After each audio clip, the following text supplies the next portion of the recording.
பரமையின் பணிவான வணக்கங்கள்.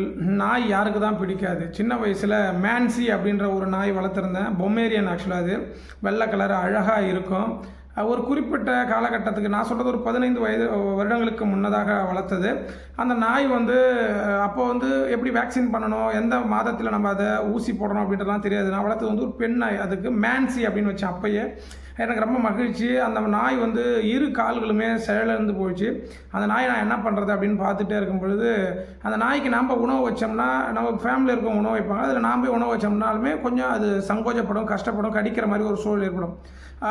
என்ன பண்ணுறது அப்படின்னு யோசிக்கும்போது அந்த நாயை எடுத்துகிட்டு போயிட்டு பாண்டிச்சேரியில் அங்கே நாய் ஆஸ்பத்திரின்னு சொல்லுவோம், அதாவது விலங்குகள் மருத்துவமனை பாண்டிச்சேரியில் இருக்குது. அப்போ நான் எடுத்துகிட்டு போய்ட்டு ஒரு கூடையில் வச்சுட்டு விட்டுட்டு வரேன். அந்த நாய் என்னை பார்த்துட்டு ஒரு மாதிரியாக திரும்பி பார்த்து என்னை பார்த்து அழுதாப்புல. அந்த நிமிடங்கள் இன்னை வரைக்கும் என்னுடைய மனதில் ஆறாமல் ஒரு ரணமாக இருக்குது. அந்த நாயை, நான் படித்த ஸ்கூல் மாணவர் ஒரு பக்கம் வந்தாப்புல, இதை நாயை எட்டு போய் நீ வளர்க்குறியாப்பான்னு கேட்டேன். அப்புறம் அதை அவர் எட்டு போய் வளர்த்தாப்புல. அன்னைய சூழலில் அன்னைக்கு அந்த நாயை ஒரு நண்பர்கிட்ட வாங்கினேன். அவர் இன்றைக்கும் இருக்காப்புல. ஒரு 600 ரூபா கொடுத்து வாங்கினேன். அன்னைய சூழல் காசு ரொம்ப பெரிய காசு. அது என் தாய் தந்தைக்கிட்ட பேசி நாய் மீது ரொம்ப அளவு கடந்த அன்பு வச்சுருக்கேன், எனக்கு கொடுங்கன்னு சொல்லிவிட்டு அந்த நாயை வாங்கி நான் வளர்த்து அதுக்கு தனியாக முட்டை மட்டுமே வச்சு வளர்த்தேன். ஒரு கட்டத்தில் அது சூழ்நிலை சரியில்லாதனால, கால்கள் வராதனால நிறைய ஹாஸ்பிட்டலுக்கு கொண்டு போய் ஒன்றும் சரி வரலன்னு தான் அந்த இடத்துல விட்டுட்டு வந்தேன். அதுலேருந்து இன்னை வரைக்கும் நான் அந்த நாய் வளர்க்கலை. அதுக்கு பதில் நம்ம நாய்க்கு அப்புறம் லவ் பேர்ட்ஸு, புறா, ஆஃப்ரிக்கன் பேர்டு, அப்புறம் மீன், காக்டைல், இது எல்லாமே நம்ம வச்சுருந்துட்டோம். வாத்து, கோழி எல்லாம் வளர்த்தாச்சு. ஏன்னா சின்ன வயசுலேருந்தே நான் ஒரு பெட் அடிக்டர்னு சொல்லலாம். அதாவது பெட் அனிமல் மேலே அளவு கடந்த அன்பு கொண்டவன் நான். இன்றைக்கும் நம்ம வீட்டில் ஒரு 3 காக்டைல் இருக்குது. ஒரு பெரிய அக்வாரியம் நம்ம செஞ்சு அதுக்குள்ளே ஒரு எல்லோ மௌலி வருஷம் மீன்களையுமே மாற்றுவோம். ஸோ அது மாதிரி வச்சுருக்கேன். இன்றைக்கி இந்த பிரச்சனையெல்லாம் பார்க்கும்பொழுது மனம் நெருடலாக இருக்குது. ஒரு பதிவு கொடுக்குறேன். அப்போ என்னுடைய பதிவு கொடுக்கும்பொழுது என்னுடைய உறவினர் ஒருத்தர் என்ன சொல்கிறார் அப்படின்னா, உங்களுக்கு நாய் எத்தனை இடத்துல அதை குவாரண்டைன் பண்ணுறாங்க அப்படிலாம் அவர் கேட்கும்பொழுது எனக்கு கொஞ்சம் கஷ்டமாக இருந்தது. ஏன்னா நம்ம சின்ன வயசில் நாய் வளர்த்தோம், அவங்களாம் இப்போ தான் நாய் வளர்க்குறாங்க, என்னடா அப்படின்ற மாதிரி நம்மளை கேட்குறாங்க அப்படின்னு யோசித்தேன். என்ன அப்படின்னா, நாய் வளர்க்குறது பெருசு இல்லை. அந்த நாய் ஒரு குறிப்பிட்ட வருடத்திற்கு அப்புறம் அந்த நாயுடைய மனநிலை மாறும். அதாவது நாய் என்ன பண்ணுவோம் அப்படின்னா, கருத்தடை மாதிரி பண்ணுவோம். அதாவது விதைப்பையை கட் பண்ணுவாங்க. அதாவது ஆண் நாய் வாங்கிட்டு வந்தீங்க அப்படின்னா அதை கட் பண்ணி விடுவாங்க. காரணம், அது பெண் நாய் கூட என்ன சேரக்கூடாதுன்னு சொல்லுவாங்க. அப்போ என்ன பண்ணால் அந்த ஆண் நாய் ரொம்ப கனமாக பெருத்துக்கிட்டே போகும். இதெல்லாம் நான் சின்ன வயசில் பார்த்தது. அதை நம்ம சயின்ஸ் பூர்வமாக அதை விளக்க வேண்டிய அவசியம் இல்லை, அதை நீங்கள் தெரிஞ்சால் படிச்சுக்கோங்க. ஸோ ஆனால் கிராமப்புறங்களில் அதெல்லாம் நடந்திருக்கு. அதுக்கப்புறம் நாய் டாபர்மேன் வால் கட் பண்ணி விடுறது, அதெல்லாம் நடக்கும். இதெல்லாம் நாட்டிலேருந்து வரக்கூடிய நாய்கள். நாட்டு நாய்கள் பார்த்திங்கன்னா தெருவில் நிறைய நாய்கள் மேய்ந்துக்கிட்டு இருக்கும்.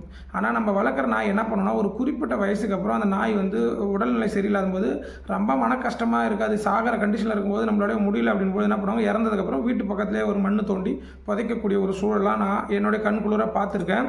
ஆனால் ஒரு கட்டத்தில் நாய் கடிக்குது, நாய் நம்மளை ஆக்ரோஷமாக கடிக்குது அப்படின்னும் பொழுது நாய் மீது வெறுப்பு எல்லாருக்குமே வர ஆரம்பிக்கும். ஹாஸ்பிட்டலில் போனால் ஒரு தொடர்ந்து ஊசி போட வேண்டிய ஒரு சூழல் ஏற்படும். இத்தனை நாள் அதை ஃபாலோ பண்ணுவாங்க. இப்படி நான் ஹாஸ்பிட்டலில் இருக்கிறதுனால ஒரு நாய் கடி ஊசி போட வராங்க அப்படின்னாக்கா, இத்தனை நாள் கழித்து நீங்கள் இத்தனை ஊசிகள் போடணும் அப்படின்னு சொல்லிட்டு ஒரு ஷெடியூல் வைப்பாங்க. அதுக்குன்னு ஒரு டேட்டா மெயின்டைன் பண்ணுவாங்க ஹாஸ்பிட்டல்ஸில். அதனால் அது நமக்கு தெரியும். அதை ஏன் இதெல்லாம் சொல்கிறேன் அப்படின்னாக்கா, இதை நீங்கள் ஃபாலோ பண்ணாமல் விட்டுட்டீங்க, நாய் கடித்த உடனே சோப்பு போட்டு கழுவாமல் நீங்கள் ஊசி கரெக்டாக இன்ஜெக்ஷன் பண்ணாமல் விட்டுட்டீங்க அப்படின்னா, இப்போ ரேபிக்ஸ் நோய் வருது. அந்த நோயினால் நிறைய பேர் இறக்குறாங்க. ஒரு பிளேயருமே, ஒரு விளையாட்டு வீரருமே இறந்ததெல்லாம் நம்ம இப்போ நியூஸில் பார்க்குறோம். இப்போ நாயால் பாதிக்கப்பட்டவங்க நிறைய கருத்துக்களை முன்வைப்பாங்க. நாய் வளர்த்து அது ஒரு பாவம், நாய் ஒரு உயிருற்ற ஜீவன், ஒரு 5 அறிவு ஜீவன், அதை நம்ம எப்படி அதை கொல்றது, அதை நம்ம எப்படி பண்ணுறது அப்படின்னு நிறைய பேர் ஒரு பக்கம் தரப்பு. அப்போ இரு தரப்பினரான பீப்புள் பேச பொருளாக இருக்கும். இப்போ நான் ஒரு குழந்தை வளர்க்குறேன், என் குழந்தைய நாய் கடிச்சு அதனால் என் குழந்தை இறந்தது அப்படின்னா, நாய் மீது அதிகப்படியான ஆக்ரோஷத்தையே நான் கொட்ட வேண்டிய ஒரு சூழல் ஏற்படும். இது இயல்பாகவே ஒரு மனிதனுக்கு உண்டு. 5 அறிவோட 6 அறிவு பெருசா, 5 அறிவு பெருசுனா 6 அறிவு பெருசுன்னு நம்ம சொல்லுவோம். 5 அறிவு நம்ம தான் 6 அறிவு உள்ள மனிதர் தான் 5 அறிவை பாதுகாக்கணும் அப்படின்றது மனிதர்கள் தான் நம்ம முடிவு பண்ணி செய்கிறோம். வாழ்க்கையில் என்ன அப்படின்னா, நாய்க்கு நம்ம லைஃப் சைக்கிள் சுழற்சியில் பார்த்திங்கன்னா ஒன்று சார்ந்து வாழும்.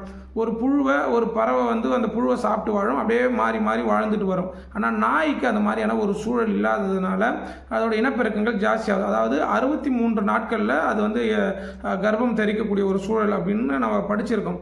ஸோ இப்படி இருக்கக்கூடியது குட்டி வந்து என்ன சொன்னார் அப்படின்னா, ஒரு நாய், என்னுடைய உறவினர் சொன்னது, ஒரு நாய் எத்தனை குட்டி போடும் தெரியுமா, அந்த குட்டி எல்லாத்தையுமே அது காப்பாற்றிடுமா அப்படிலாம் சொன்னாப்புல.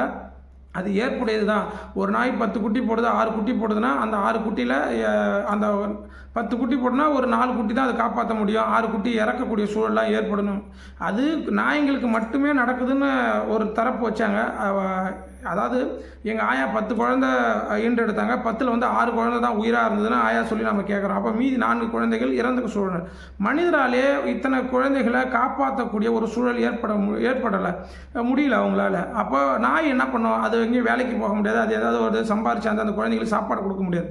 ஒரு நாய், குறிப்பிட்ட நாய் 8 குழந்தைகளுக்கு மட்டும்தான் பால் கொடுக்கக்கூடிய அந்த காம்பு இருக்குது அப்படின்னு சொல்கிறாங்க. ஸோ ஒரு குறிப்பிட்ட நாய் வந்து ஒரு 8 நாய்க்குட்டிகளுக்கு பால் கொடுக்கலாம் அப்படின்னு சொல்கிறாங்க. ஆனால் இப்போ ஒரு 10 குட்டி போட்டதுன்னா அதில் ஒரு 4 இறக்கக்கூடிய ஒரு சூழல் வரும். இது வந்து நாய் வளர்க்கக்கூடியவரை, நாய் மீது பற்று வைத்தவர்கள் அதை ஒரு விவாதமாக வைக்கிறாங்க. இதெல்லாம் ஏற்புடையது தான்.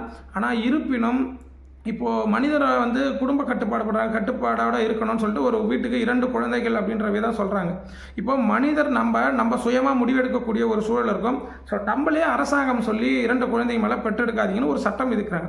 அப்போ நம்ம ஏதாவது போராட்டம் பண்ணோமா? காரணம் என்ன அப்படின்னா, மனிதர்கள் அதிகப்படியான ஜனத்தொகைகள் அதிகமாகிடுச்சுன்னா உணவு தட்டுப்பாடுகள் ஏற்படும், பற்றாக்குறை ஏற்படும்ன்றதுனால அரசாங்கம் சொன்னதை நம்ம கருத்தடை பண்ணுறோம். இப்போ வந்து நிறைய பெண்கள் வந்து 2 குழந்தைகள் மேலே நம்ம என்ன பண்ணுறோம், ஆப்ரேஷன்லாம் பண்ணுறோம் இல்லையா? ஸோ அதே மாதிரி தான் இப்போ அந்த நாய்களுக்கு கருத்தடை அப்படின்றத வந்து ஒவ்வொரு மாநிலங்கள்லையும் எல்லா நாய்களையும் நம்ம என்ன பிடிச்சு கருத்தடை பண்ணி அதை வந்து ஒழுங்குநிலைப்படுத்துகிற ஒரு சூழல் ஏற்படும். இதை வந்து நம்ம செய்தோம் அப்படின்னா நாய் வந்து பாதுகாக்கக்கூடிய ஒரு சூழல் ஏற்படும். இதுக்கு இளைஞர்லாம் என்ன பண்ணோம் அப்படின்னா, போராட்டம் பண்ணக்கூடியவர்கள் எல்லாருமே ஒன்று திரண்டு அவங்க ஒரு என்ஜிஓ ஃபார்ம் பண்ணி அதில் ஏதாவது அமௌண்ட் கலெக்ட் பண்ணி நாய்களை பத்திரப்படுத்துறதுக்கு, சேவ் பண்ணுறதுக்கு என்ன பண்ணணும் அப்படின்ற ஒரு ஐடியாவை முன் வைக்கலாம். ஏன்னா இப்போ இருக்கக்கூடிய கலியுகத்தில் யாரும் வந்து நாயை வந்து வெறுக்கக்கூடியவர்களாக யாருமே இல்லை. அதாவது நாயை வந்து நாங்கள் வெறுத்துருவோம் அப்படின்னு யாரும் சொல்ல மாட்டாங்க. எல்லாருமே பற்று வைத்திருக்காங்க. இன்றைக்கி உயிரினத்தின் மீது, இப்போ மாடு வளர்க்குறாங்க, மாடை வந்து நம்ம அடித்து உணவு சாப்பிடக்கூடிய ஒரு சூழல் இருக்காங்க. அதுக்காக யாருமே மாடு வளர்க்காதவங்க இருக்காங்கன்னு நினைக்கிறீங்களா? ஆடு வளர்க்குறாங்க, ஆடை வந்து அடித்து சாப்பிட்றாங்க, அதனால் பாவம் ஆடு வந்து வளர்க்காமல் இருக்காங்களா? அப்படிலாம் இல்லை. எல்லா உயிரினங்கள் மீதும் பற்று வந்து வச்சுருப்பாங்க. அது தன்னுடைய தேவைகளை பூர்த்தி பண்ணுறது தான் வந்து இந்த 5 அறிவு ஜீவன். அதாவது 6 அறிவு இருக்கக்கூடிய மனிதர்களுக்கு 5 அறிவு ஜீவன் அவங்கள வந்து பூர்த்தி பண்ணக்கூடிய ஒரு சூழல் இருக்குது. ஸோ இதெல்லாம் வந்து நம்மளுடைய லைஃப் சைக்கிளில் நடந்துகிட்டு, நம்மளோட வாழ்வில் நடந்துக்கிட்டு இருக்குது. நம்ம ஒரு உயிரினம் ஒட்டுமொத்தமாக அழிவை நோக்கி போகணும்னு யாருமே எதிர்பார்க்க மாட்டாங்க. அதை எப்படி பாதுகாக்கணும், என்ன சூழலை கொண்டு போகணுன்றதை முயற்சி பண்ணணும். ஸோ நிறைய விவாதங்கள் நம்ம பேசணும்னா பேசிக்கிட்டே இருக்கலாம், நிறைய கேள்விகளை நம்ம உள்ளெடுத்துக்கிட்டே போகலாம். ஆனால் எது எடுத்துக்கிட்டு போனாலும் நல்லா புரிஞ்சுங்க, இன்றைய காலகட்டத்துக்கு மனிதர் மீதே நம்ம சரியாக பற்று வைக்கிறதில்ல. அதற்கு முயற்சி பண்ணுங்கள். தாய் தந்தைகளை நடு ரோட்டில் விட்டுட்டு போகக்கூடிய ஒரு சூழல் இருக்குது. நீங்கள் உண்மையாலுமே நாய் மீது பற்று வச்சுருக்கீங்க அப்படின்னா நிறைய இடத்துல பாருங்கள், வளர்ப்பு நாயை எவ்வளோ அழகாக காசு கொடுத்து வாங்கிட்டு வந்து வளர்த்து ஒரு குறிப்பிட்ட வயசானவொன்னே அந்த நாய் எந்தெந்த ரோட்டில் திரிஞ்சு கிடக்குது அப்படின்னு பாருங்கள். வேணால் நானுமே உங்களுக்கு நிறைய பதிவு காட்டுறேன். எல்லாம் விலை மதிக்க முடியாத நாய்கள்லாம் இப்போ பார்த்தீங்கன்னா சிப்பிப்பாரெலாம் ஒவ்வொரு இடத்துல நடந்து கிடக்குது. அது மாட்டுன்னு ஒரு காலத்தில் அதுக்கு மதிப்பு கூட்டுதல் இருக்குது. அது நல்ல நாய், நம்ம வளர்த்தோம்னா காவல் காக்குன்னு சொல்கிறாங்க. ஒரு குறிப்பிட்ட வயசுக்கு மேலே அதை பாதுகாக்க முடியாமல் ரோட்டு ஓரத்தில் சுற்ற வேண்டிய சூழல், அதை ஒரு நாய் கடிச்சு அதுக்கு நிறைய பிரச்சனைகள் ஏற்படக்கூடிய சூழல் இருக்குது.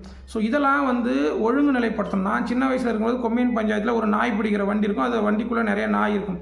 அன்றைய காலகட்டத்தில் என் மனம் ரொம்ப வருத்தப்பட்ட ஒரு சூழலுமே இருந்திருக்கு. இப்போது இந்த 2 தரப்பினருக்குமே ஒரு கஷ்டம் இருக்கும். நம்ம நடுநிலையாக பேசுகிறதுக்கு முயற்சி பண்ணும். நாயும் முக்கியம்தான், மனுஷனும் முக்கியம்தான்.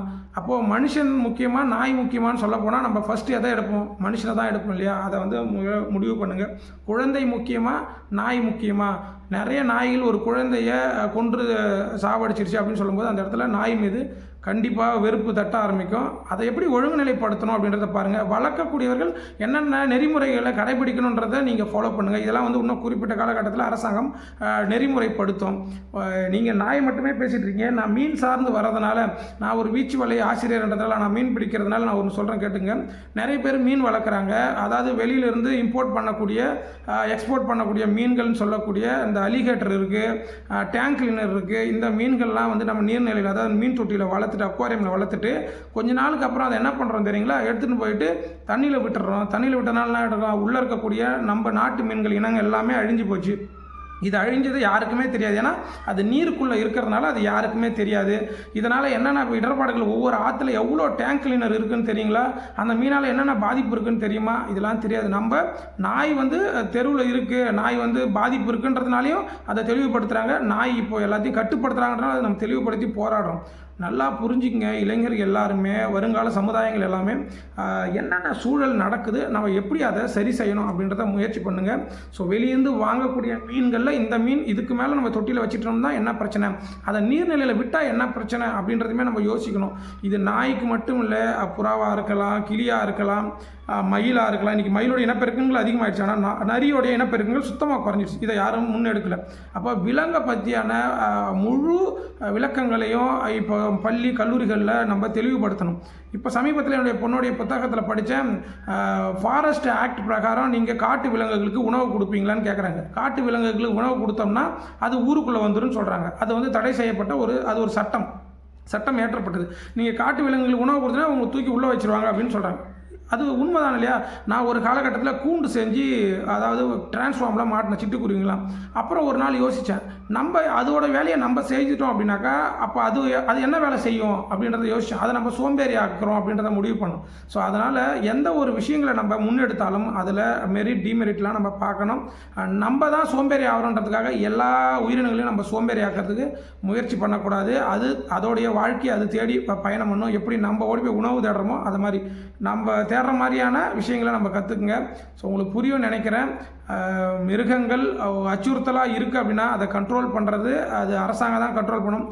அப்படி மீறி நம்ம அந்த மிருகங்களை வந்து நம்ம வந்து தடை பண்ணுறாங்க, நம்ம அதை அழிச்சிருவாங்க அப்படின்னு நினைக்கிறவங்க தயவு செய்து ஒன்று திரண்டு அதுக்கான வழிமுறைகளை ஏற்பாடு பண்ணி அதை பத்திரப்படுத்துறதுக்கு, அதை பாதுகாக்கிறதுக்கு வழியை ஏற்பாடு பண்ணுங்கள்.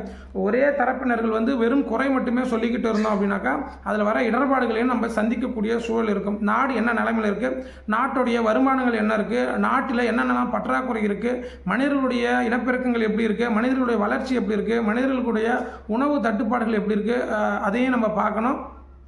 ஒரு தரப்பில் மட்டும் நம்ம பேசிட்டோம் அப்படின்னாக்கா இது புரிதல் இல்லாத ஒரு உலகம் ஆகிடும். புரியும்னு நினைக்கிறேன். வாழ்க யோகம், யோகம் அல்லட்டும். அனைத்து உயிரினங்களும் எல்லாரும் மதித்து வாழறது தான் மனிதத்தன்மை. மீறி நடக்குது அப்படின்னா அது இயற்கையோடைய நீதி. நாய் கடிக்கும் அப்படின்றது எல்லாருக்குமே தெரியும். அதை தொட்டால் தான் கடிக்கும், அதை சீனா தான் கடிக்கும்னு நிறைய பேர் சொல்லுவீங்க. உண்மைதான் அது. ஆனால் அதை பாதுகாப்பாக நம்ம வளர்த்து அதை பாதுகாப்பு பண்ணால் தான் மனிதர்களுக்கு நடக்கக்கூடிய இடர்பாடுகளையும் நம்ம தவிர்க்க முடியும். அடுத்த பதிவில் சந்திக்கிறேன். நன்றி.